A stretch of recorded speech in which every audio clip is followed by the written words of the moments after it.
Meus irmãos queridos, nós vamos agora ouvir a voz do Senhor e sua palavra, e para isso nós retornaremos ao livro dos Juízes, no seu capítulo de número 11. No domingo anterior nós paramos a exposição em Juízes por motivo justo. Tivemos aqui na comemoração diante de Deus de mais um ano de aniversário de nossa igreja, e o reverendo João Paulo esteve conosco, trazendo também a mensagem do Senhor. Mas agora nós retornamos a nossa exposição aos domingos à noite no livro dos Juízes, no capítulo de número 11.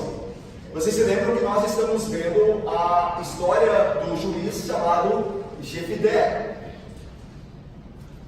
E uma vez que nós ficamos aí no final de semana sem vermos ou reencontrarmos com Jefité, vamos então lembrar rapidamente o que tem acontecido. Vocês se lembram que os filhos de Amon, inimigos de Israel, se levantaram contra o território israelita do lado da Transjordânia, esse território chamado de Gileade. E os anciãos de Israel ficavam preocupados em quem seria o juiz, qual Deus levantaria para livrar Israel das mãos dos amonitas. E aí, ao mesmo tempo, a história, o drama de Jefité nos é apresentado. Jefité tem como pai Gileade, um israelita, mas a sua mãe era uma prostituta. E os seus próprios irmãos, por parte de pai, os irmãos de Jefité, expulsaram-no de sua casa, dizendo que não havia herança para ele ainda, uma vez que ele não era filho das mães israelitas que tivera a Gileade como companheiro. E Jefité então foge e vai se abrigar na terra de Tobi, onde os marginalizados se encontravam. Enquanto isso, a opressão dos filhos de Amon aumenta sobre Gileade, sobre as tribos de Israel do lado da Transjordânia. E os anciãos de Gileade vão até Jefité, porque a fama de Jefité como guerreiro, os homens do exército que ele montara em Tobi, começa a tomar a região de Canaã. A fama dele é grande. E os anciãos então vão até ele e dizem: olha, venha até nós, venha conosco e nos liberte dos amonitas. E Jefté diz assim: agora vocês pedem ajuda minha, aqui vocês expulsaram, dizendo que eu não tinha direito à herança. E aí os anciãos disseram: se você vier conosco, nós o faremos chefe. E Jefté diz assim: não, mais ainda, se eu for com vocês me farão cabeça do povo, não só um chefe militar de uma batalha, mas um juiz sobre o povo. E então houve uma aliança, um pacto, um juramento dos anciãos de Gileade com Jefté. Se ele fosse junto com aqueles homens a Gileade e guerreasse por eles contra os filhos de Amon, Jefté se tornaria, como de fato se tornou, juiz em Israel. Depois vocês se lembram que Jefté, ao invés de entrar numa guerra de maneira direta e imprudente, ele primeiro manda mensageiros ao rei dos amonitas. Foi o último nosso sermão sobre o texto de Juízes. E então Jefté diz: olha, o que nós fizemos, nós israelitas, para que os filhos de Amon se levantassem contra nós? E o rei dos amonitas disse a Jefté, responderam a Jefté: vocês tomaram as nossas terras. Aí Jefté disse: essas terras nunca foram de vocês, Deus nos deu esta terra. E aí vocês se lembram da exposição que Jefté faz, magnífica, da história de Israel e da lei de Deus, pela qual Deus disse: vocês não tomarão a região dos amonitas, nem dos moabitas, mas uma vez que outros povos a tomaram, e Israel vencer esses outros povos, os despojos de guerra incluíam o território de Gileade. Portanto, Jefté prova então que não houve nenhuma tomada injusta da parte de Israel das terras de Gileade. E nós paramos aí, porque o rei dos amonitas não dá ouvidos a Jefté. Ele não dá ouvidos e está pronto para a guerra. E no final do trecho que nós vimos, há 2 domingos passados, nós vimos que os amonitas estavam prontos para a batalha, e também os israelitas liderados por Jefté. Mas agora vem um texto que é um dos textos mais enigmáticos da Bíblia, o voto que Jefté faz a Deus. Vamos ver então? Veja aí, irmãos, versículo de número 29 a 40. Então o Espírito do Senhor veio sobre Jefté, e atravessando este por Gileade e Manassés, passou até Mispa de Gileade, e de Mispa de Gileade passou contra os filhos de Amon.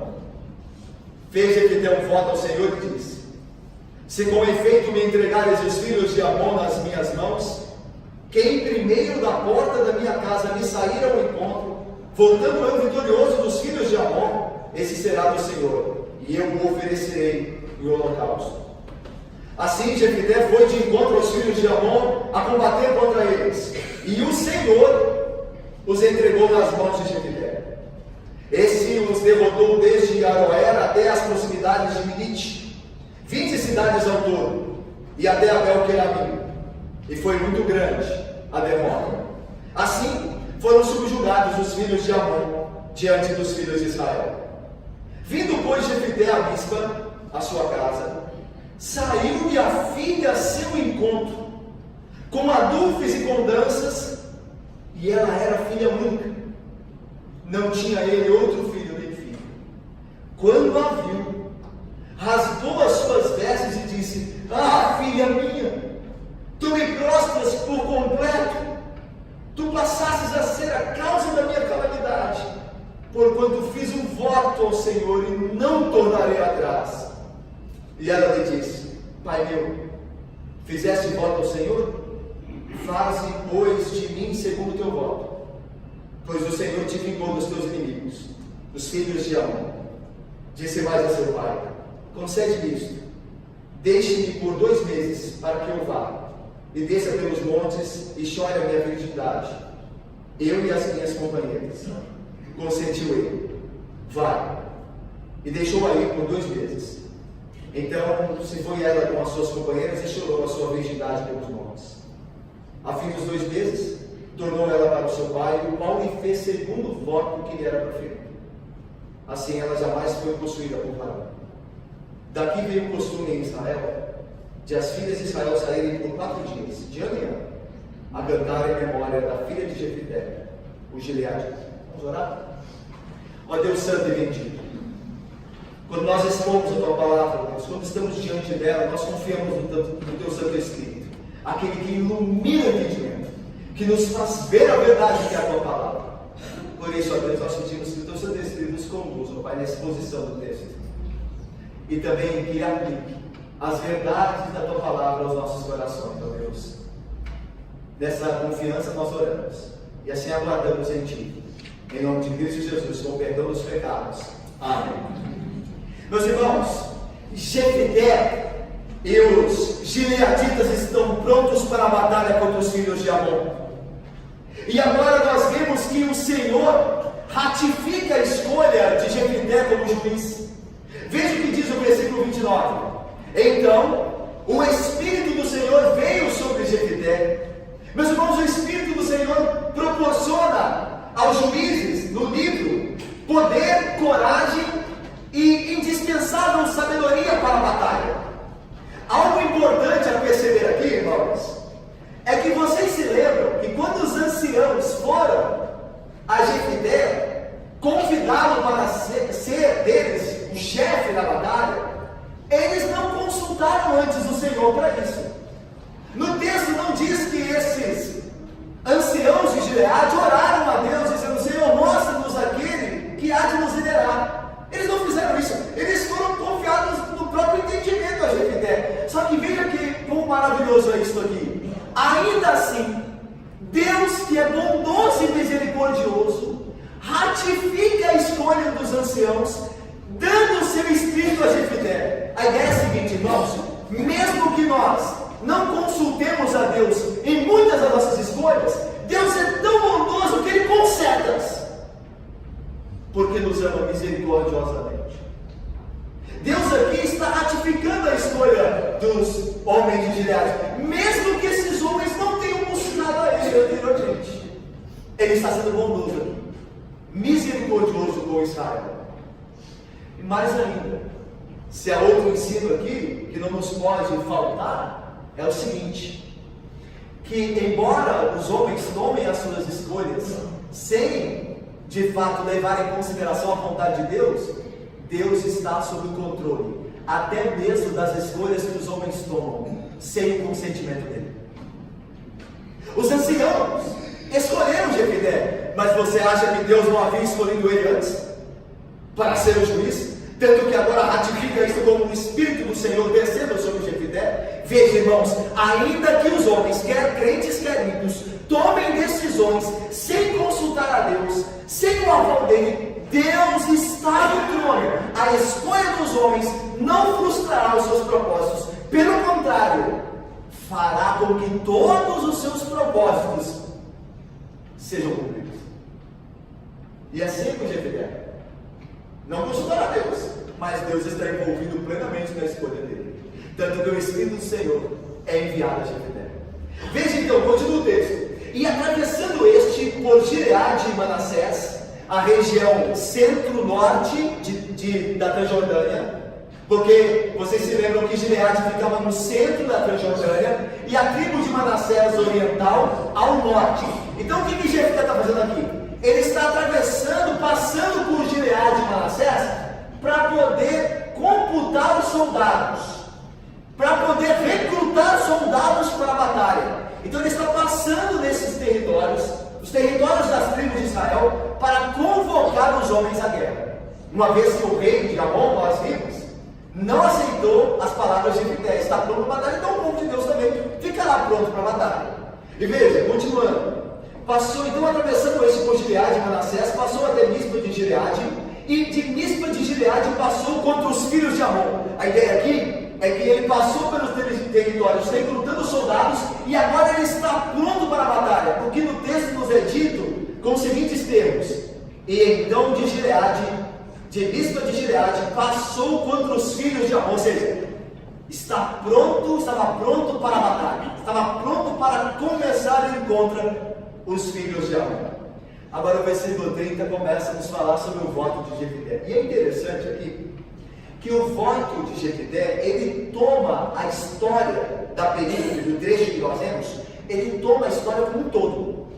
Porque até mesmo a batalha contra os filhos de Amon, ela é resumida em apenas 2 versos.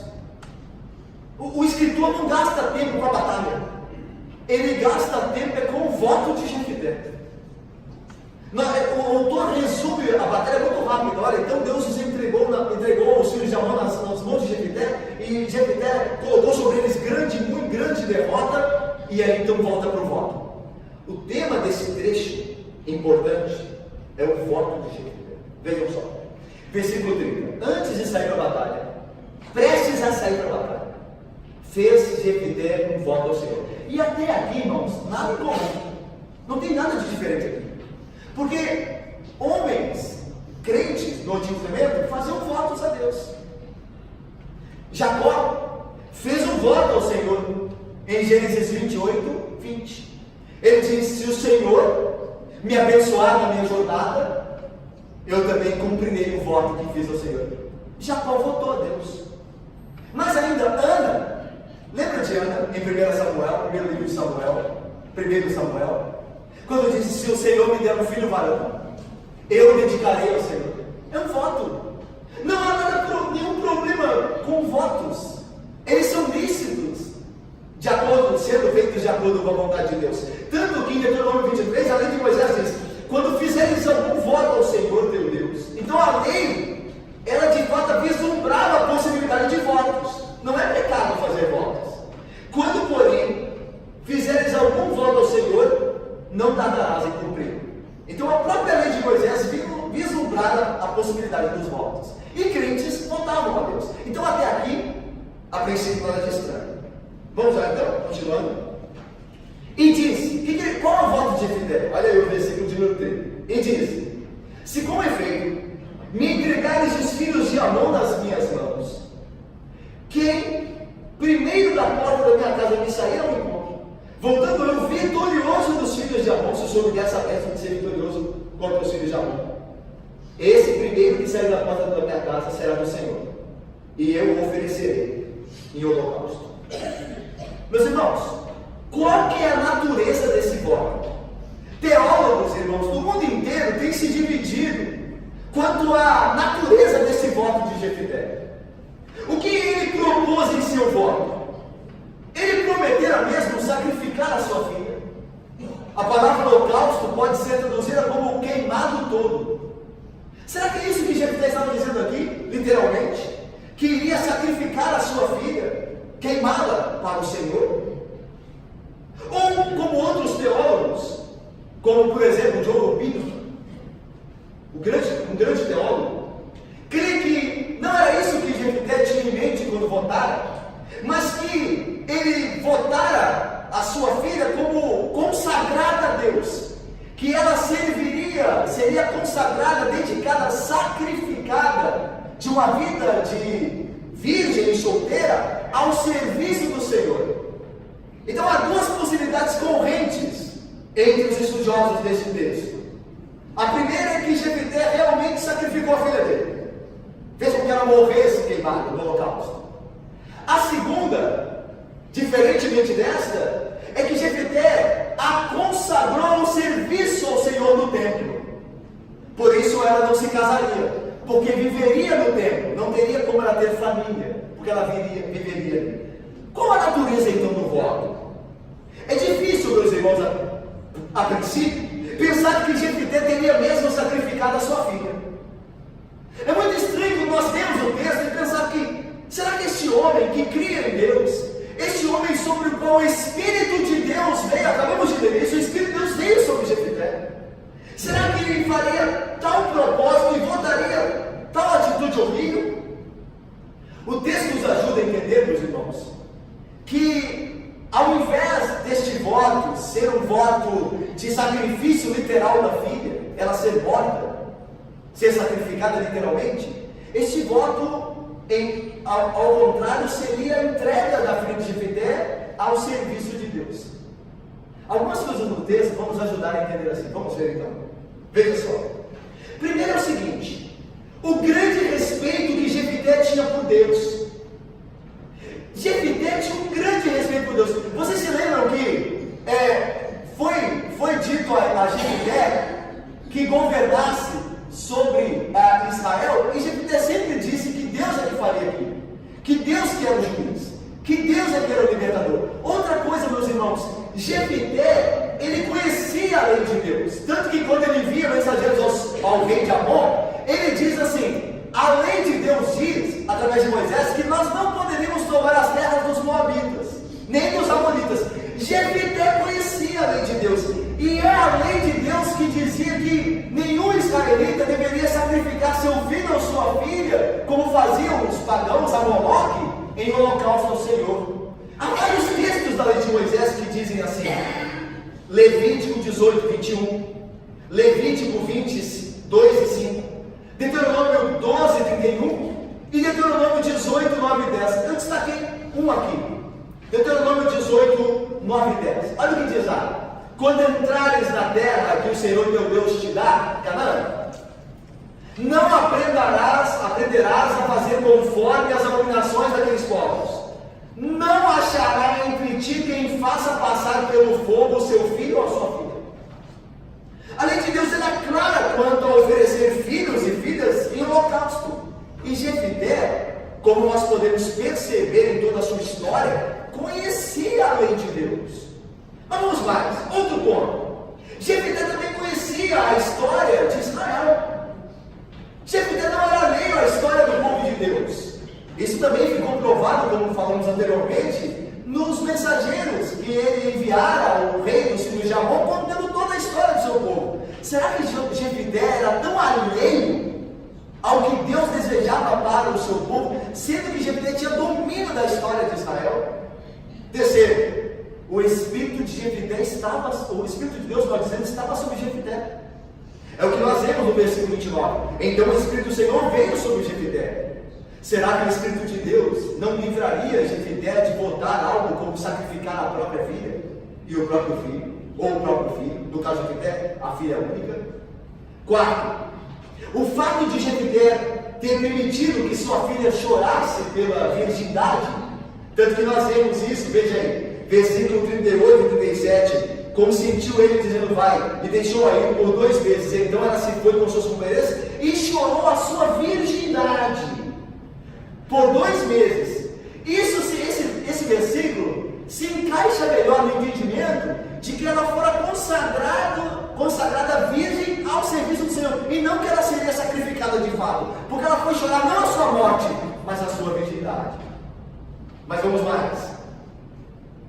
E a indicação, outro ponto, quinto ponto que nos dá a entender que a filha de Jefité foi no voto consagrada a Deus e não morta de fato, não sacrificada de fato. Quinto, a indicação de que a filha não conheceu o varão também parece uma ideia que sustenta o celibato. Olha o versículo de número 39.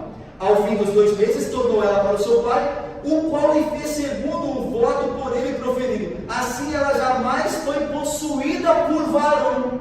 Porque, veja, a lógica seria que se ela fosse sacrificada, o texto diria, então foi ela sacrificada em holocausto ao Senhor. Mas a referência é a virgindade, é o celibato. Ela não conheceu o varão. Mais ainda, é interessante agora. A Bíblia, meus irmãos, apresenta evidências de que existiu serviço para as mulheres no templo. Existia um serviço no templo, desde o tempo do tabernáculo, para as mulheres realizarem. Olha o que diz o texto de, eu vou ler para os irmãos, presta atenção, o texto de Êxodo, capítulo 38, versículo 8. Fez também a bacia de bronze, a ideia da confecção dos utensílios do tabernáculo. Fez também a bacia de bronze, como seu suporte de bronze, dos espelhos das mulheres que se reuniam para ministrar à porta da tenda da congregação. Havia mulheres consagradas, dedicadas ao serviço da porta da tenda da congregação. No primeiro livro de Samuel, quando os filhos de Eli, Ofni e Finéias eram maus sacerdotes, olha o que diz deles lá. Era, porém, Eli muito velho, e ouvia tudo quanto seus filhos faziam a todo Israel, e como se deitavam com as mulheres que serviam à porta da tenda da congregação. Nesse relato terrível, de prostituição do templo, do tabernáculo, nós somos informados no relato que havia mulheres que serviam, assim como Êxodo 38, à porta da tenda da congregação. Então havia a dedicação de mulheres para o serviço do tabernáculo. Mas vamos mais. A leitura do voto de Jefité é interessante no original hebraico. Veja comigo. Versículo de número 30. Fez Jefité um voto ao Senhor e disse: se com efeito me entregares os filhos de Amon nas minhas mãos. Agora presta atenção. Quem primeiro da minha porta ou da porta da minha casa me sair ao encontro. Veja, irmãos, o texto hebraico, esse aqui é magnífico, é por isso que é importante estudarmos o original. O texto hebraico diz literalmente assim: a primeira coisa que sair da porta da minha casa, a primeira coisa, não propriamente como está traduzindo nossa versão portuguesa, quem? Mas o que sair? O que saiu primeiro da minha casa? Agora veja, continua. Nessa leitura. O que primeiro sair da porta da minha casa ao encontro, voltando eu vitorioso dos filhos de Amon. Agora veja. Esse será do Senhor, ideia de consagração. E aí vem a partícula aí. E eu oferecerei o holocausto. Esse "e" do texto aí, no hebraico, dependendo do contexto, pode ser traduzido por ou oferecerei por holocausto. Então veja, o voto que Jefité faz pode ser muito bem entendido e interpretado desde o original da seguinte maneira: o que primeiro sair da minha casa, quer seja pessoa, quer seja animal, o que primeiro eu vi, saiu. E é interessante que as casas daquela época, os animais ficavam na parte de baixo, no andar de baixo, e as pessoas em cima. Era muito comum então chegar em casa e ver animais circulando ali na entrada da porta. E ele diz: o que primeiro sair, eu ou consagrarei a Deus, ou sacrificarei. Ou seja, sendo uma pessoa, eu consagrarei. Sendo um animal, eu oferecerei o holocausto. Essa leitura do original é totalmente justa, legítima, e casa com todo o restante que nós estamos vendo aqui. Por fim, Jefité não é lembrado como na Bíblia como um pagão, porque imaginam que isso mancharia a história de qualquer homem de Israel sacrificar a filha queimada. uma vez que Deus abomina tal prática. Mas Jefité é lembrado como um dos heróis da Bíblia. O juiz Samuel, ele vai recomendar a Jefité no seu livro. Ele diz assim: olha, Deus, por meio dos juízes como Jefité, livrara Israel. Jefité era considerado na memória de Israel com grande honra. E o que dirá mais do escritor aos Hebreus, que coloca Jefité como homem de fé na galeria dos heróis da fé em Hebreus 11? Jefité está lá. Tudo isso nos leva a entender que o voto de Jefité não fora para sacrificar a sua filha, literalmente, mas para consagrá-la ao Senhor. Agora, meus irmãos, tem uma coisa: ainda que o voto de Jefité não fosse um pecado, como não era, foi imprudente. Isso certamente foi. Por que foi? Porque Jefité não precisava barganhar com Deus a consagração da filha dele, a única filha que lhe traria descendência. É por isso que ele vai lamentar no texto seguinte. Ele não está lamentando porque ela vai morrer, porque o voto não diz sobre isso, mas porque ela é consagrada ao templo, ela vai se casar. Logo, a família de Jefité morre ali. É por isso que ele lamenta. Mas Jefité não precisava ter prometido isso a Deus. Sabe por quê? O Espírito de Deus já estava sobre ele. Deus daria a vitória a Jefité por graça dele, não por barganha. Jefité agiu de forma errada ao se precipitar e fazer um voto que não precisava ter feito. Nisso, Jefité não foi tão preciso. O voto não foi pecado, mas ele não precisava ter feito. Vamos ver como isso vai dar? Olha aí. Versículo de número 32. Vai falar sobre a batalha. O voto foi feito, ok? Vamos lá, nós vamos lá na cabeça do voto. Vamos à batalha. Assim, vamos ver juntos, 32 e 33, que o autor rapidamente resume a batalha de Israel contra o filho de Amon. Bem forte, irmãos, veamos. Assim, Jefité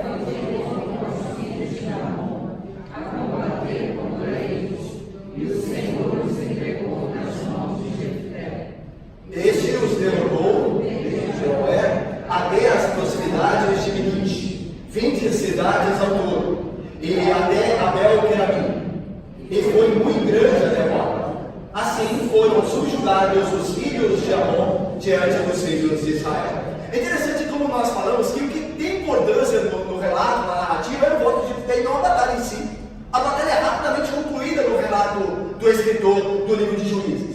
Agora é importante lembrar que, como sempre, é o Senhor que vence a batalha. Isso nunca é omitido no livro de Juízes. Veja o que diz o versículo 32. E o Senhor entregou os filhos de Amon nas mãos de Jefité. O texto diz assim, que Jefité foi lá e decretou a vitória. E Jefité obrou para a vitória. E Jefité, não. E o Senhor é quem entregou. O Senhor é quem dá a vitória. A vitória não é do homem.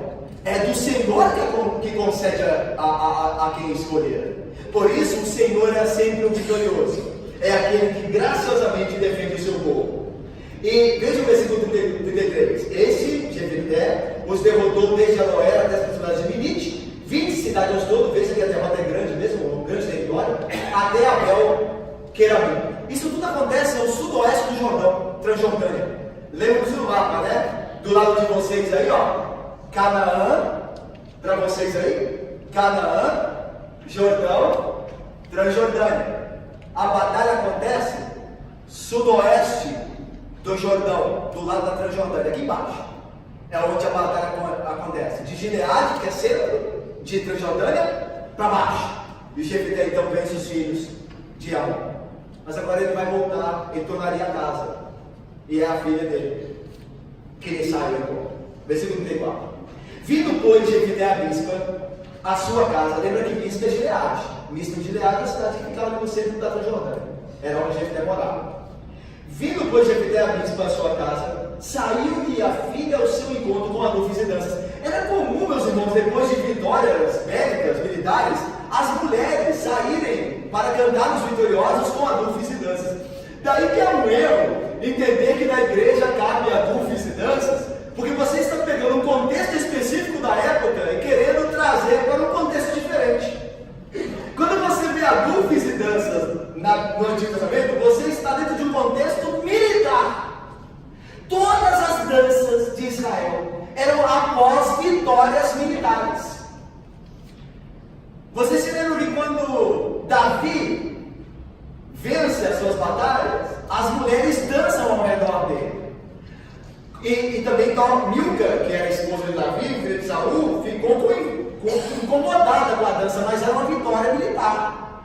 Antes de Davi, vocês se lembram que quando Deus venceu os egípcios, a batalha contra o Egito, no Mar Vermelho, Miriam dançou também uma vitória militar.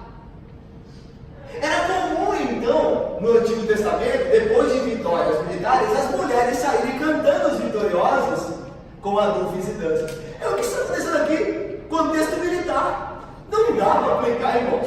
É uma ignorância aplicar um contexto diferente do nosso dentro do templo. Aliás, do tabernáculo do Antigo Testamento não havia nem dança nem nada disso. Se houvesse, a pessoa ficaria morta ali, porque era um ambiente de reverência. Você pode ler no Antigo Testamento, você não verá ninguém dançando no tabernáculo. Mas o contexto militar era assim. Então vamos dar a cada contexto que lhe é de direito. Fazer ao contrário é agir de maneira cega e ignorante, como a Bíblia. Mas visto isso, adufes e danças eram comuns das mulheres saudarem os seus guerreiros vitoriosos. E não é diferente aqui. Jefté volta vitorioso na batalha, a sua filha lhe sai e sauda com adufes e danças. Veja mais. Olha o que o autor vai dizer que traz drama à história. Era ela filha única, não tinha ele outro filho nem filho. A tragédia de Jefté é por ele ter se precipitado no voto. A linhagem dele foi colocada em risco. Meus irmãos, a gente vai ver mais para frente que ninguém precisa votar a Deus. O voto é algo voluntário. Deus não obriga ninguém a votar nada. E como nós vimos, Deus já tinha dado a vitória a Jefté no momento em que o Espírito de Deus veio sobre ele. Mas precipitadamente ele quis garantir a vitória por meio da barganha. Olha, eu consagro a minha filha, ela será virgem. E aí a família dele morre. Talvez Jefté esperasse que saísse um animal. Tanto que ele vislumbrou isso no voto. Ele disse: se sair um animal, eu oferecerei o holocausto. Eu imagino que ele contava com o animal. Mas segundo a providência, saiu de encontro à filha. É por isso que agora ele vai lamentar. Olha o versículo de Números 35. Quando a viu, rasgou as suas vestes, que é um símbolo de tristeza, uma simbologia de tristeza e humilhação, e disse: ah, filha minha, ela não sabia do voto. Ah, filha minha, tu me prostras por completo. Tu passaste a ser a causa da minha calamidade, porquanto fiz voto ao Senhor e não tornarei atrás. Jefté lamenta, porque a cumprir o voto, como estava disposto a cumprir, significava que a sua linhagem chegaria ao fim, como de fato chegou, com a filha oferecida, consagrada ao serviço, virgem, ele não tem mais descendência. E para Israel, uma família sem descendência era uma das piores maldições. Era o fim da linhagem, era a falta de possibilidade da família ser honrada com a vida do Messias. Toda mulher israelita esperava ser a mãe do Messias. É por isso que as mulheres de Israel sofriam com esterilidade. Não era só o desejo de ser mãe, de ter alguém lá, uma criança de casa. Era a esperança de ser a mãe do Messias. Então trazia o aspecto de juízo de Deus na cabeça das mulheres judaicas, da comunidade, por não ter filhos. O casal não tem filhos. E Jefté, ele fica sem linhagem, é por isso que ele sofre aqui. A pergunta que a gente pode fazer é a seguinte: Jefté precisava cumprir esse voto? André, Cristian, Elisa, ele precisava cumprir esse voto? Precisava. Olha o que a Bíblia diz: quando fizeres algum voto ao Senhor teu Deus, não tardarás em cumprir, porque o Senhor teu Deus certamente o requererá de ti, e se não cumprir, em ti haverá pecado. Porém, atenção, porém, abstendo-te de fazer o voto, não há pecado em ti. Está vendo? O voto não é obrigatório. Se você não quiser votar nada, não haverá pecado em ti. Continua. O que proferiram os teus lábios, isso guardarás e o farás. Porque votastes livremente ao Senhor. O Senhor não te obrigou, agora que você votou, você cumpre. Agora, porém, continua o texto, o que falastes com a tua boca, isto cumprirás. Quando a Deus fizeres um voto, não tardes em cumprir, porque Deus não se agrada de todos. Cumpre o voto que fazes. Então o voto não é obrigatório. Deus não disse a Jefité, me dê a sua filha. Como disse a Abraão, por exemplo, numa circunstância muito mais dramática.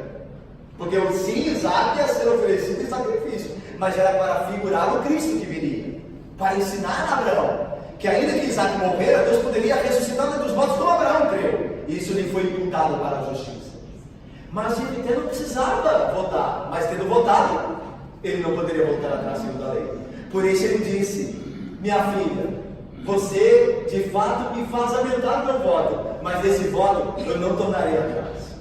Agora veja a resignação da filha de Jefté. Olha aí, versículo 36.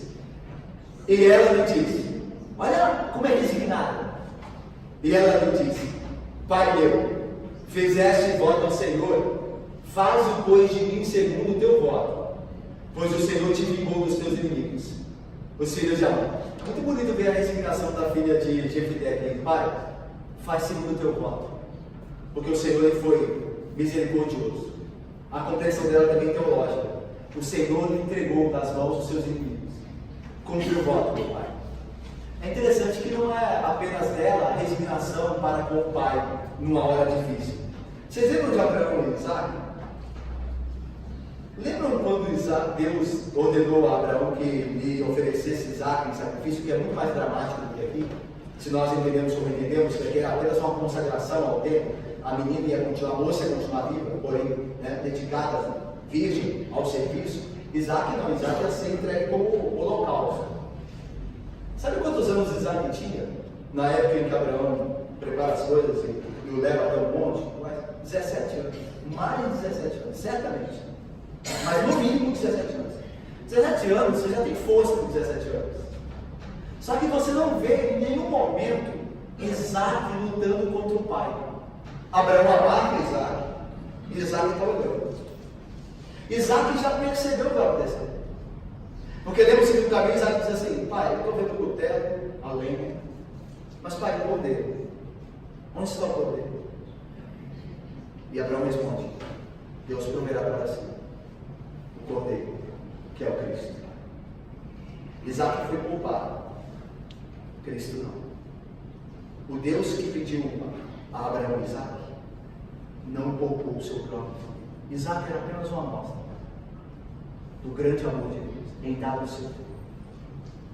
Mas a resignação de Isaac é muito bonita, como é da filha de Jefté. Eles respeitavam o pai em tudo, honraram o pai, até uma situação difícil como essa. Veja mais, versículo 37. Disse mais a seu pai, a moça continua, concede-me, pai, isso, deixe-me por 2 meses para que eu vá e desça pelos montes e chore a minha virgindade eu e as minhas companheiras. É interessante aqui que se, vamos voltar um pouco na essência do voto de Jefté. Se Jefté tivesse votado para sacrificar a sua filha de fato, os sacerdotes de Siló, porque lembra que o templo de sacrifício estava em Siló, o único lugar onde poderia ser oferecido o holocausto era Siló, e Jefté ia até Siló. Os sacerdotes de Siló já teriam aparecido dentro do contexto para poder recriminar Jefté pelo voto dolo, dizendo, olha, Deus proíbe o sacrifício de filhos e filhas. Mas você não vê isso. Dá 2 meses à moça para que chore a sua virgindade, como o texto diz claramente. Mas você não vê sacerdotes buscando a Jefté, dizendo, o que foi que você votou? Isso vai contra a lei de Deus.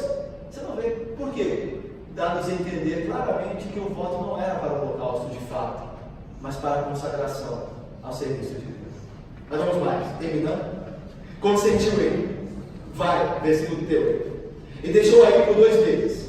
Então se foi ela com as suas companheiras e chorou a virgindade pelos montes. É interessante aqui que ela lamenta a virgindade dela, porque o sonho da mulher é se casar e ter filhos. E por causa da consagração dela, veja que bonito isso aqui.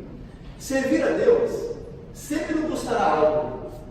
E não quer dizer que por você aumentar aquilo que te custou, a oferta que você dedica a Deus não seja aprovada por Ele. Aliás, meus irmãos, quanto mais nós aumentamos aquilo que deixamos por Deus, mais Deus se agrada do nosso sacrifício. Ele não quer nada de nós, a não ser tudo que nos importa. Tudo que nos importa. Quando Deus, segundo a graça dele, nos vê consagrado plenamente a Ele, dando a Ele tudo que nos importa, então, segundo a graça dele mesmo, Ele se alegrará conosco, segundo a sua misericórdia, porque nós não medimos esforços, pela graça dele que opera em nós, para lhe sermos gratos pela sua bondade. A menina chora, na verdade, mas ela está pronta a cumprir com o voto, tanto que ela disse: Pai, faça segundo o voto, eu estou pronto. Isso é tão deixado claro aqui, que o final do texto é bonito. Olha aí. Ao fim dos 2 meses, tornou ela para o seu pai, o qual lhe fez segundo o voto por ele proferido. Nós já vimos a natureza do voto, né? Assim, veja, ela não foi morta, não. Assim, ela jamais foi possuída por varão. Ainda, o Mozinho ratifica a ideia do celibato para a consagração. Daqui, aí o autor vai dar uma nota. O autor do livro de Juízes vai dar como se fosse uma nota de rodapé. Ele vai falar assim: gente, vocês estão lendo meu livro aí, israelitas? Vocês estão lendo o meu livro? Sabe o costume das meninas saírem para o campo por 4 dias para chorarem? Esse costume vem dessa história. Aí ele vai falar assim: daqui vem o costume em Israel, de as filhas de Israel saírem por 4 dias, de ano em ano. Agora veja que bonito isso aqui: a cantar em memória da filha de Jefité, o Gileadita. É interessante que o termo, o verbo hebraico usado para cantar aqui, em umas versões do português traduzida por lamentar. Mas só que essa tradução é totalmente incorreta. Esse termo na Bíblia, esse verbo que está aqui, ele é usado em várias passagens do Testamento. E ele nunca é traduzido como lamentar. Ele é sempre traduzido como está aqui acertadamente: cantar, celebrar. A ideia é de que as moças, durante anos, iam aos montes celebrar a resignação da filha de Jefité. Ela preferiu servir ao Senhor do que constituir família. E ela celebrava a filha de Jefité. É interessante como essa perspectiva dá ao texto aquilo que cabe ao texto mesmo. A resignação da filha ao Senhor e a honra que isso traz a ela. Eles cantavam a filha. É interessante que na história de Israel, de Jerusalém, um dos historiadores judeus, dizem que esse costume teve que cessar. Esse costume aqui durou por anos. Depois ele cessou. Sabe por quê? Porque começaram a adorar a filha do Jefité. Criou-se uma deusa que carregava o nome dela. Então Israel parou com essa celebração. Isso é legal também. Às vezes Deus nos dá bênçãos e nós transformamos as bênçãos em ídolos. É melhor então não lembrar mais da bênção nesse sentido. Olha o que aconteceu na história de Israel. Que texto magnífico esse texto. E nós temos 3 verdades do nosso coração da parte de Deus. Olha só, irmão. Olha só que maravilha.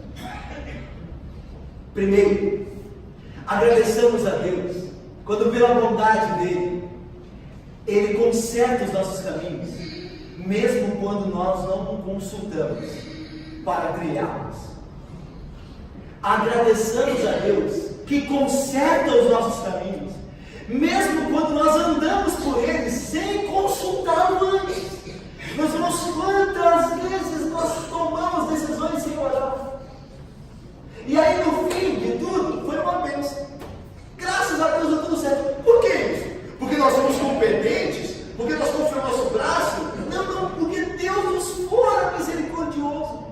Deus poderia fazer dar tudo errado porque nós não buscamos, mas Ele é tão bondoso que mesmo as nossas falhas, tantas falhas de não orar, não buscar a Ele para que nos conduza em sabedoria, mesmo assim Ele abençoa, corrige os nossos caminhos. Os anciãos de Israel não consultaram o Senhor com relação a Jefité, mas Deus usou Jefité para livrar os anciãos de Israel. Deus é bondoso, até quando nós não o buscamos. Olha como Ele merece ser louvado, irmãos. Olha como Deus merece ser adorado. Olha como Ele merece ser reconhecido. Quantos caminhos tortuosos nós escolhemos. E como Ele aplanou cada um deles. Segundo, nós não somos obrigados a votar algo a Deus. Hoje em dia você vê cada voto a Deus tão estrambótico, as coisas assim, de lunáticas. Coisas que Deus jamais pediu. Deus, meus irmãos, não obriga ninguém a votar. Mas se algum de nós quiser votar a Deus, quiser agradecer a Deus com um voto, que saibamos duas coisas antes. Primeiro, o voto deve ser bíblico. Não vote bobagem. Tem gente que, eu lembro que tem uma onda que pastores deixavam barba crescer, até Deus dar um terreno para eles, ou sabe, andar descalço. Ô, gente, onde tem isso na Bíblia? Maluquice, maluquice. Meus irmãos, isso são pessoas que querem aparecer. Aparecer. Um voto que não é bíblico. Então devemos ter cuidado com isso. Se votarmos, votemos de acordo com a Bíblia. Aliás, sabe o que é melhor do que um voto? É uma vida resoluta em viver segundo a vontade de Deus. Esse é o maior voto que você pode fazer. Tem muita gente que fica fazendo campanha de voto aí, de final de semana, mas vai ver como ele é constantemente. E aí tenta recompensar isso com votos aqui, voto lá, votei para Deus, votei isso aqui, votei aquilo, enquanto a vida está tudo bagunçada. Há algo muito mais importante que voto. Tanto que Deus não exige voto. Mas Deus exige o coração entregue a Ele. Filho meu, dá-me o teu coração. Mais importante que votos, irmãos, é o coração dedicado a Deus. Mas se nós votarmos, saibamos de uma coisa: o voto tem que ser bíblico. E segundo, ele tem que ser cumprido. Deus não se agrada de voto de todos. Por isso que ele tem que ter cuidado com o que sai da nossa boca. Por isso que ele tem que pedir a Deus para colocar uma guarda na porta dos nossos lábios, para a gente não falar coisas que depois Deus exigirá de nós. Terceiro e último. Irmãos, aqui eu acho que é a lição principal do texto. Não devemos barganhar com Deus como se Ele nos abençoasse quando e só apenas oferecêssemos algo em troca para Ele. É o que Jefité fez. O Espírito de Deus já estava sobre Jefité. Deus já estava abençoando Jefité com um exército à sua disposição. E mesmo assim, Jefité acha que pode comprar a bênção de Deus. Falou: olha, eu vou dar minha filha. Eu vou consagrar minha. Nem pensou na linhagem dele. Será que esse voto vale a pena? Eu sei que eu não vou ter das bênçãos de Deus porque eu vou dar algo a Deus. Deus não entra em barganha. E aqui vem uma verdade maravilhosa, meu Deus. A bênção de Deus vem a você e a mim, não porque nós temos algo a oferecer. Nós não temos nada a oferecer. Tudo é de Deus. Sabe por que Deus te abençoa? Porque Ele te ama em Cristo Jesus. É por meio de Cristo que Ele te abençoa. É por isso que eu e você, como pecadores que somos ainda abençoados. É por isso que eu e você, mesmo andando como não devemos andar, Deus abençoa os nossos caminhos. Porque é em Cristo que Ele faz isso. É Cristo que tem mérito. É Cristo que tem todo o direito das bênçãos. E Ele distribui a nós gratuitamente. Olha o que o Salmo diz. Aos seus amados, Deus lhes dá enquanto dorme. Eles não estão fazendo nada para ganhar nada de Deus. Eles estão dormindo. E sabe o que Deus está fazendo? Está dando a Ele bênçãos sem medida. Meus irmãos, as bênçãos que nós temos, elas não são barganhadas. Deus dá em Cristo Jesus gratuitamente. Deu para entender? Né? Às vezes nós achamos que se nós fizermos orarmos direitinho, Deus vai nos abençoar muito. Mas isso não é verdade. A bênção não chega se nós cremos em Jesus Cristo, se apenas cremos, ainda com todos os nossos defeitos e falhas e pecados. Deus terá misericórdia de nós como impedido por meio de Jesus Cristo. Certamente esse Deus deve ser amado acima de tudo. Deve ser agradecido acima de tudo.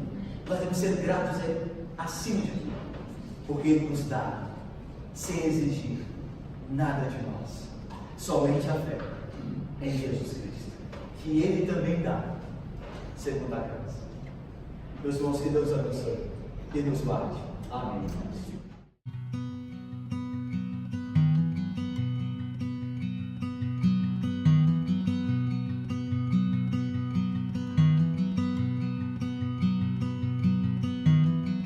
A mighty fortress is our God.